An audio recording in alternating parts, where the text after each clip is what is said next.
Hello,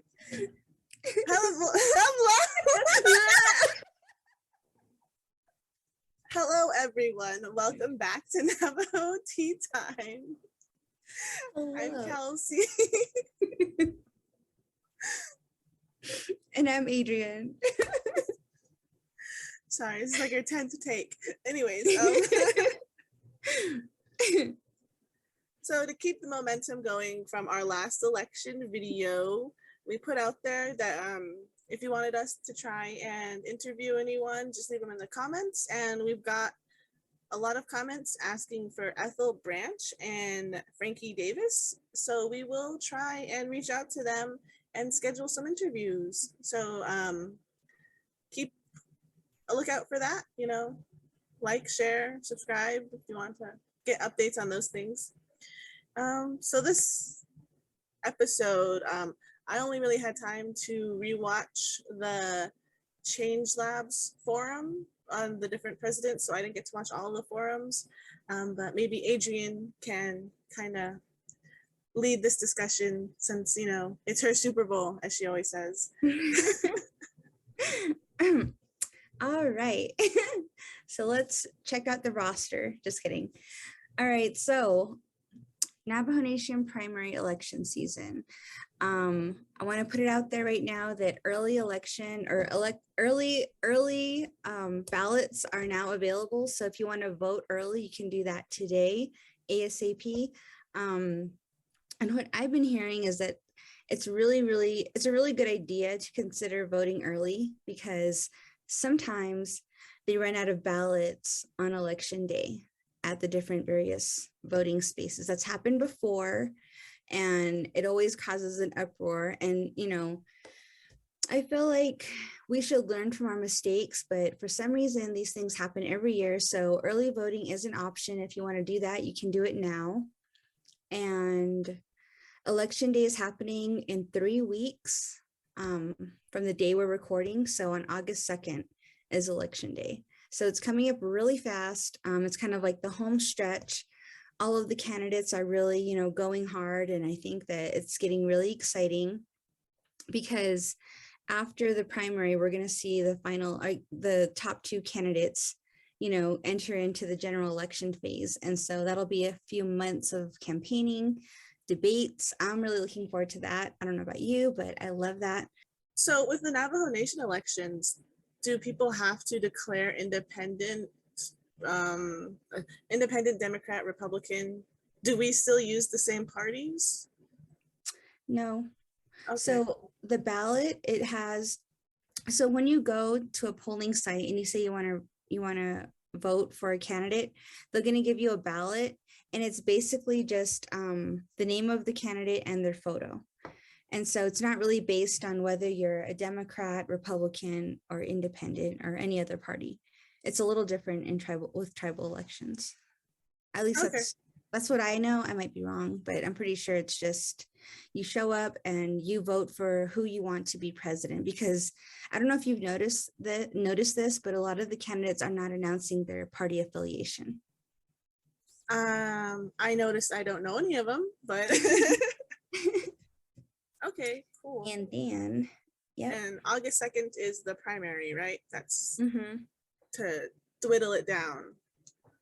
Yeah, it's coming up super quick. So I encourage everyone to vote. The one thing that I'm most concerned about right now is we have 15 candidates, right, running for the office of the president.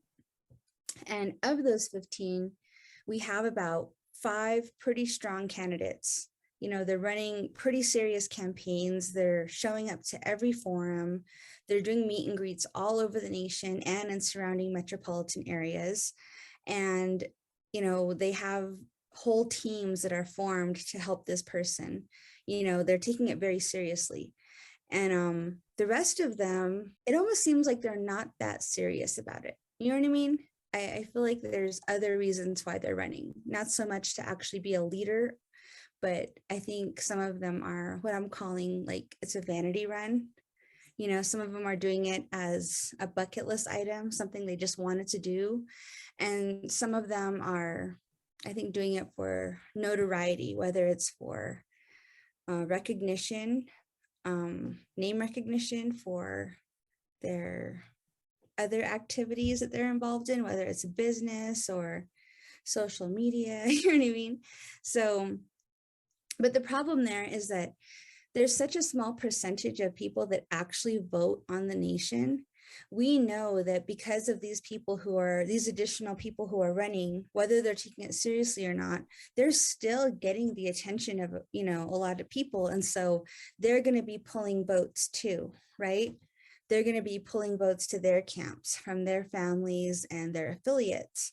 And what that does is it kind of like dilutes the votes. It really does. And so that is kind of worrisome to me.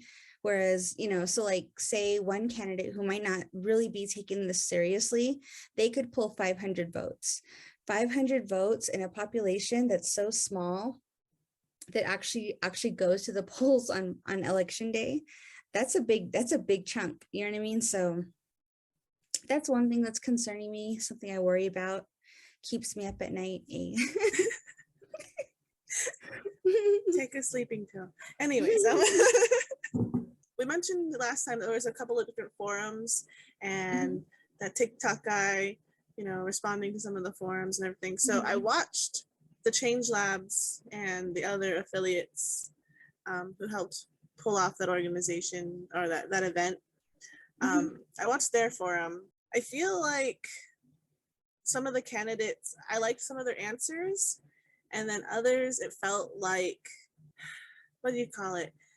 In Stephen King's The Dreamcatcher, they say SSDD, which is basically same shit, different day, you know? Yeah. And some of it felt like that, and some of them, I don't think know how to talk into a microphone. Not just the buttons, but I felt like I was being yelled at for no reason. Yeah. We got yelled at. I know, like I yelled at. I don't even dare. Like we said before, I like people who actually like have a game plan, and I feel like there are a couple, maybe 2 or 3 that might actually have a decent like strategy list of what they would be able to do for the economy, because I know the Change Labs forum was really about small businesses and enhancing the Navajo Nation economy specifically. And what were your thoughts about the forum, because you were actually there? Yeah, so I attended the forum. It was a really good experience. The event as a whole was really good. So it was the Navajo Economics Coalition, right? The host of the event. It was called All Roads Lead to Chaco Canyon. Yeah. There were several days where they had workshops, you know, people talking about what the economy currently looks like, what some of the challenges are, and, you know, ideas for moving forward, some of the solutions that, you know, we need to be considering. So really interesting dialogue that had been happening over the course of that time period. And then the concluding event was the forum. So I showed up around maybe like an hour or 2 before it started. It's around 4. I heard there were going to be food trucks, so I came early. But yeah, so I showed up, and I ran into some people naturally. So I walked in, and like there were different tables where, you know, the candidates had set up. So there were tables all down that main entrance when you enter the conference center area. And they had all the different candidates with their posters up and their tables and their flyers and their stickers and their calendars, you know, all the swag. And I noticed that there were some of the candidates were there with their like big groups of their families were there, you know, like helping them set up for them. And then a few of the candidates were there, but most of them were just kind of walking around talking to people, you know. So the first person that came up to me was Denepinali, and he was like, hey, you know, and he shook my hand, and I was like, oh, hey, how are you? You know, good luck this evening at the forum, and, you know, looking forward to hearing what you have to say. And so he was kind of doing that, you know, going around shaking people's hands. And then we saw the Change Labs crew, who I have known them for many years. So I was like, hey, what's up? We caught up and we're chit-chatting, taking pictures and stuff. And then they were getting ready, because two of the moderators, Jermaine and Jessica, they were going to be moderating the whole forum. So they were kind of like getting ready and chit-chatting and stuff. And then we went outside, went to the food trucks. We got some salads from AlterNativEats. Oh my God. Carlos Steele's food is so freaking good. If you guys are like in the Tuba City area, I highly suggest getting food from him.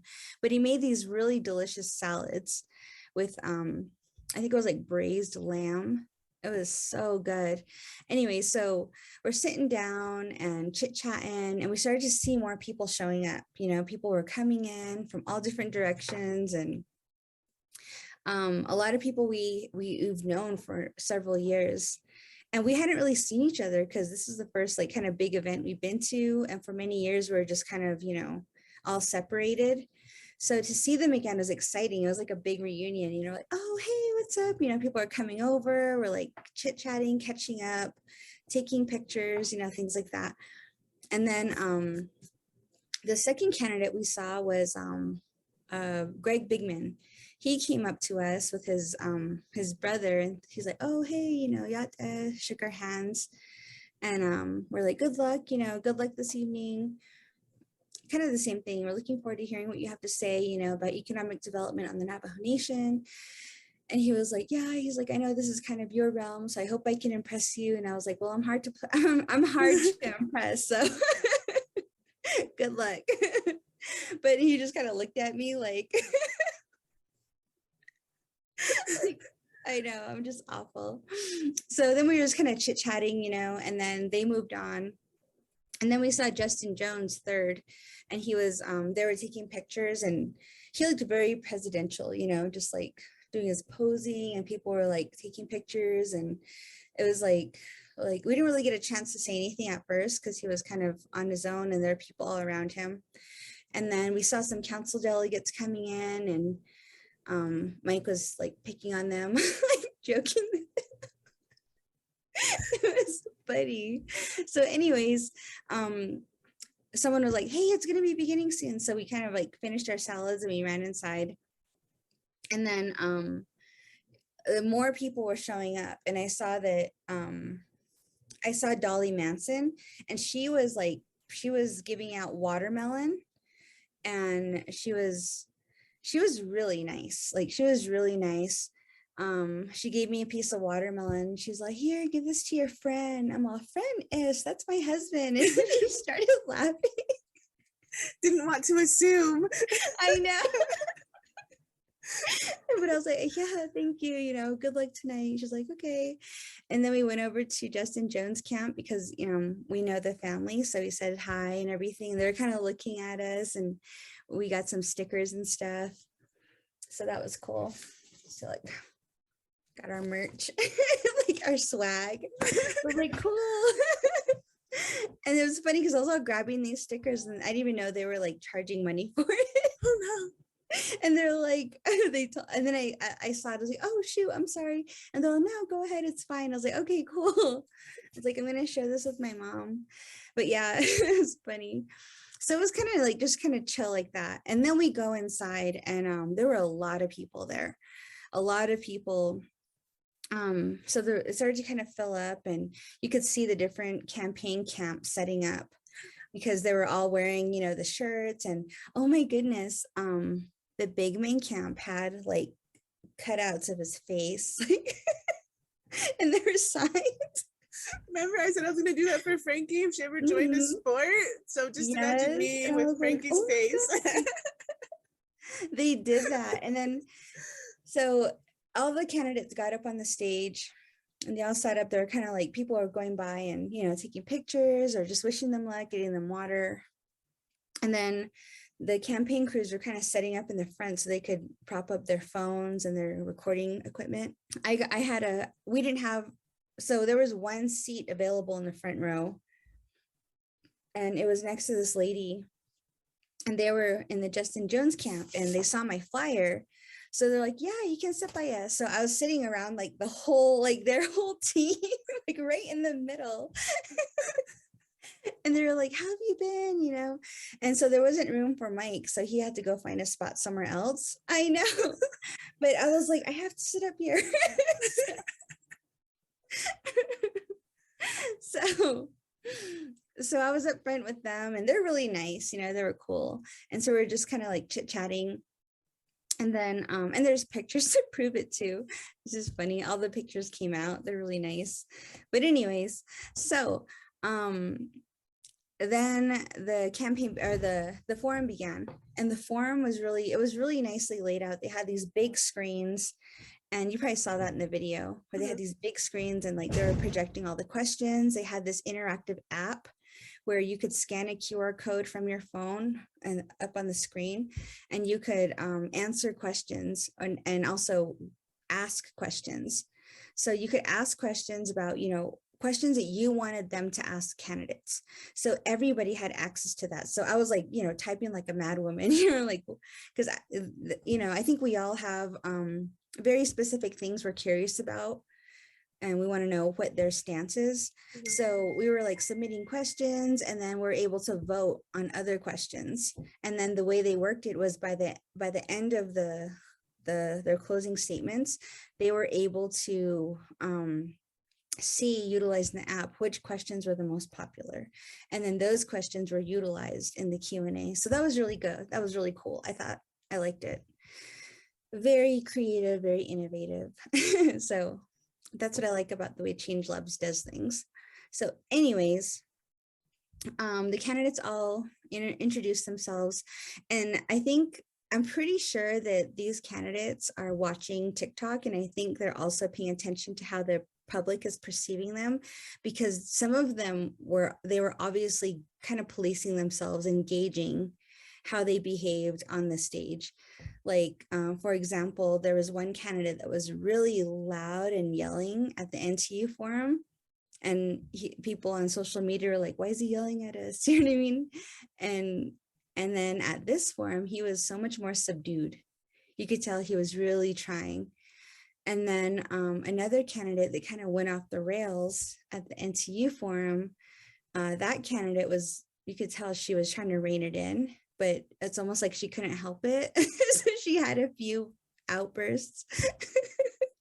But it was interesting because that one person in particular, when I was walking down, like going to all the different tables, she was sitting on the floor, and she was like furiously writing notes, you know, trying to prepare and trying to like go over her answers with the person she was with. She had one person with her, I think it's her husband, and they were kind of like going through her introduction or something. And I just thought it was interesting though, because none of the other candidates were sitting on the floor.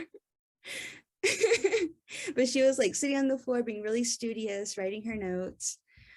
And during the forum, she had like all these papers, and she was like trying to go through them. And you know what that reminded me of? What? I don't know if you've watched like clips from the Johnny Depp Amber Heard trial, and you know, like that lawyer, she's just constantly flipping through notes, trying to figure out questions to ask, and that image just popped in my head when you said that. Anyway. Yeah, it was interesting. And then, yeah, it was, so I don't know, do you have any questions at this point? I had a question. Yeah, there was a couple of people that very heavily referenced like religion. How do you feel about some of the candidates being so aggressive with their religious rhetoric? That's a good question, because I know it's coming from both sides too. There's some candidates that are very strongly, they rely heavily on their Christian beliefs, and then there's others that rely very heavily on their traditional Diné beliefs. And when they're speaking, they talk about that. It kind of comes through. And I think at the forum specifically, there was a candidate that was kind of saying like, you all need to go back to God. It kind of like, you know, she basically said we were cursed and it was our fault the gold mine spill happened. This is public, Adrian, you can say it. I'm like, it's on YouTube. Honestly, that turned me off. I was not impressed at all. I don't think that was a place to voice that opinion, but I also don't like just thinking about what a future leader is going to bring to the table. That kind of, I mean, just imagine if those kinds of, I mean, you want the person that's going to lead your nation to be a little more calculated, right? To have some tact and to know their audience, right? Who they're representing, but also who they're speaking to. And so it just made me question their ability to negotiate, their ability to make a point, you know what I mean, in a clear, concise way that's not going to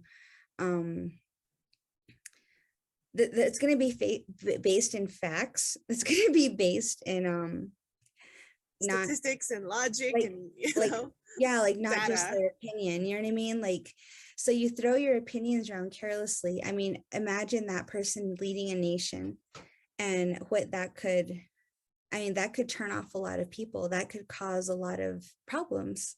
And so that was, to me, I was like, whoa, like girl, you need to chill.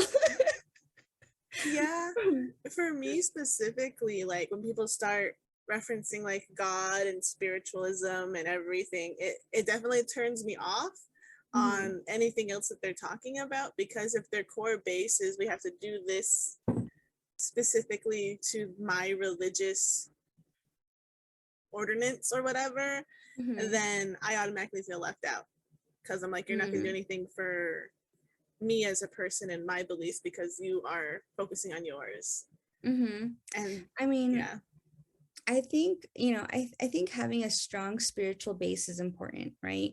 I also believe that, you know, if you want someone to say a prayer for you before a speech or at an inauguration or at the beginning of some sort of event, you know, like a lot of people do, a lot of tribes do, I think that's cool.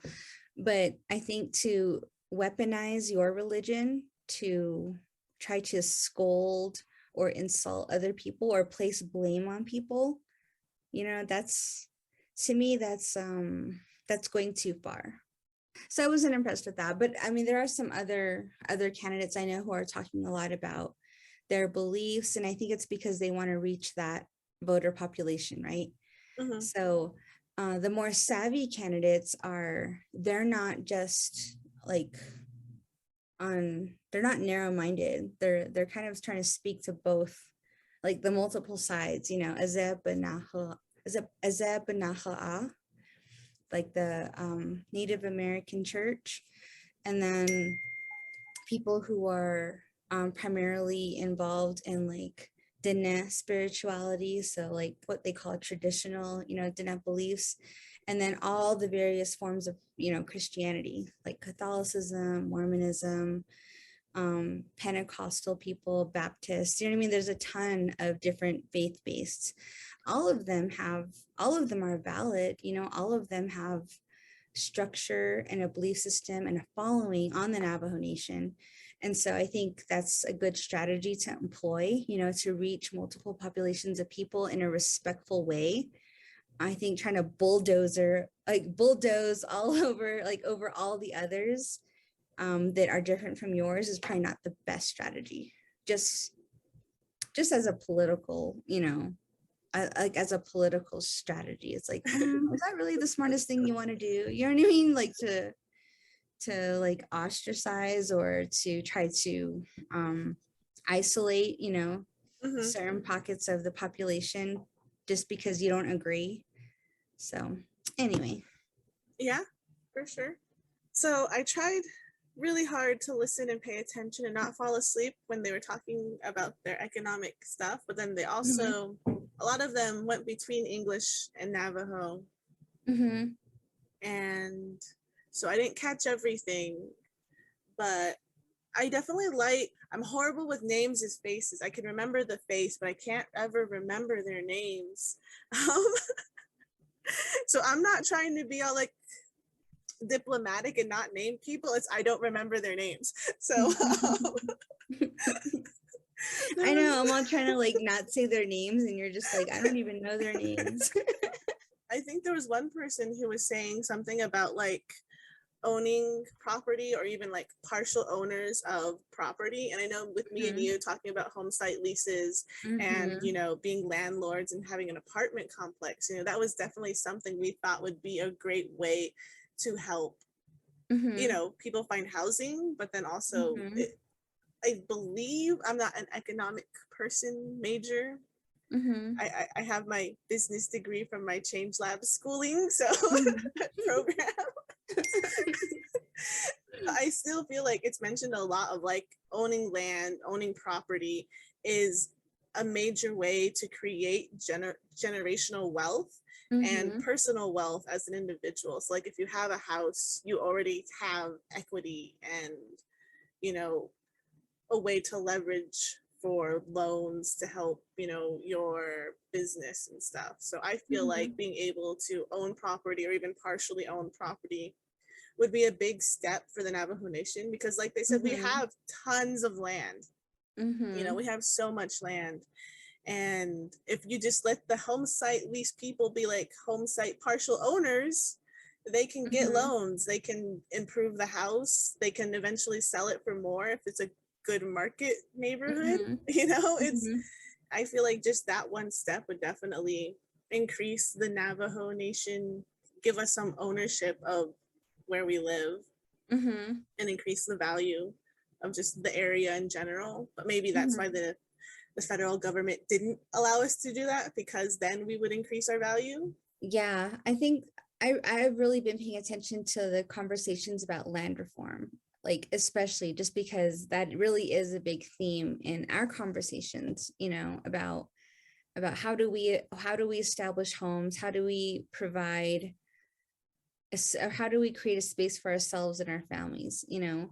And I know we're not alone in that, and that is one of the greatest needs of the nation is housing. You know, we should not be, with the land base we have, it's unfortunate that so many people are unable, you know, to get their own homes, to be able to move into neighborhoods that are already established. And, you know, one of the main problems is that, like, okay, so yes, there are housing, you know, housing units and housing, there is housing available across the Navajo Nation, but oftentimes that housing and those neighborhoods, they're only being offered to people who are like low income families. So there's a big group of people that are like considered, you know, middle class citizens that don't have access to a home, even though they make enough money to carry a mortgage or to, you know, and it's unfortunate. So a lot of those people leave, you know, they leave the Navajo Nation and they go and get homes elsewhere because it's easier.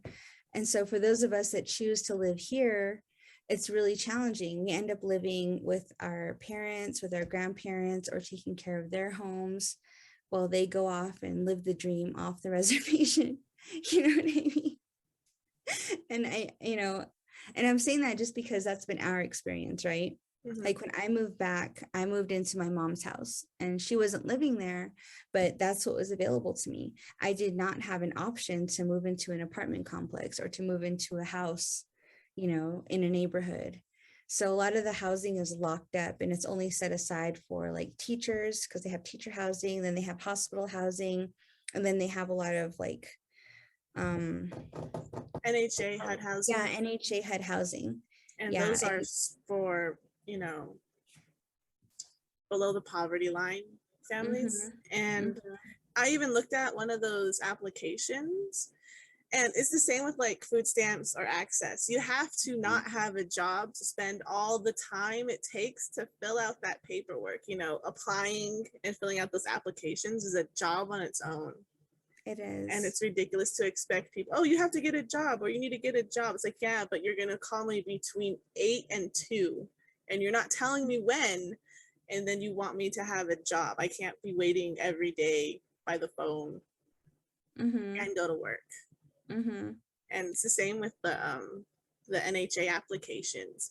And then they want you to pay for a background check and you can't make so much money. So then if you do eventually get on stable grounds and get a job, and then you make more money than what you're supposed to have at a NHA housing, then you get kicked out. It's like, yeah, now you have a better job, you're making more money, but now you don't have a home.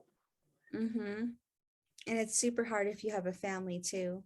So that doesn't incentivize people excelling, you know, or trying to go after good, stable jobs or a good, stable education, right? That'll carry them and provide them, you know, upward mobility. What it does is it incentivizes unemployment. And our unemployment rate right now is super high. So that's a problem, you know. So yeah, I have been paying attention to those conversations about land reform because I want to see that change. You know, I think that needs to happen because yeah, it would be easier for me to move off the reservation and build a life there, but that's not what I want. Like, I truly believe that I can contribute here on the Navajo Nation, and I want to.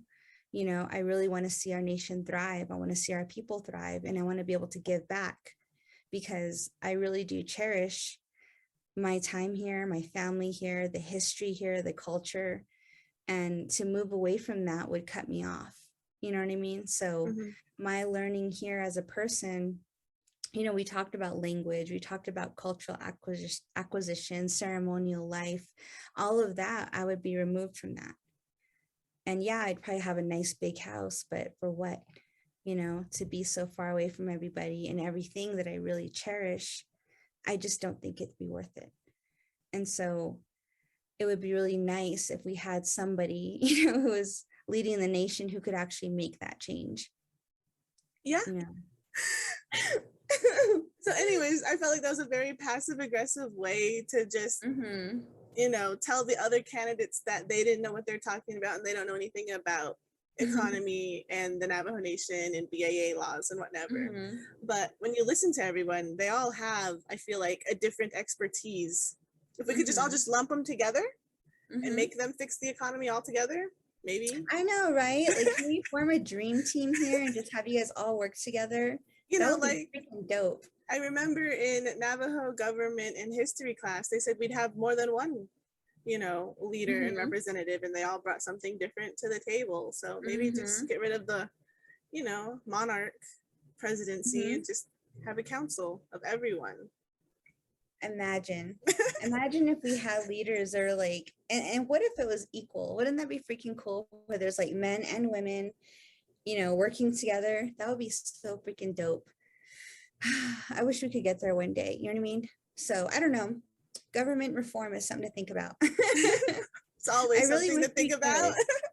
I know, like, we're just we replicated this system that doesn't really work for us as a people. You know, there are multiple people that announced in a row, and I was just like, oh my God, they're running too. Oh my God, they're running too. It was crazy, you know? So there's like a good handful of people. Like I said, there's like 5 strong candidates, 5 of which I think really have a shot. And I think their campaigns are really organized. And I see like a lot of them, they have either a strong community support base or they have a strong family base, and they're helping them, you know, move forward.